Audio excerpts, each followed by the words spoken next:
بسم اللہ الرحمن الرحیم الحمدللہ رب العالمین الصلاۃ والسلام علی خاتم النبیین صلی اللہ تعالی علی حبیبہ محمد وعلی آلہ وسلم۔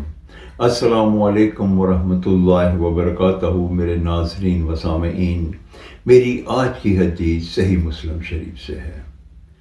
امام المرسلین خاتم النبیین رحمت للعالمین محبوب رب و عزت جل حضرت محمد صلی اللہ علیہ وآلہ وسلم نے ارشاد فرمایا کہ تم میں سے کوئی کھڑا ہو کے پانی نہ پیے۔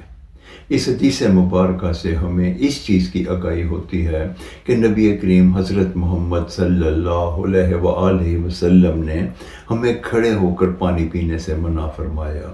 اس کے علاوہ نبی پاک صلی اللہ علیہ وسلم کی سنت مبارکہ بھی یہ تھی کہ آپ ہمیشہ بیٹھ کے 3 گھونٹ میں پانی پیتے تھے۔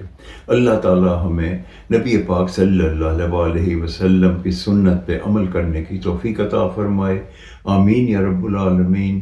السلام علیکم ورحمۃ اللہ وبرکاتہ۔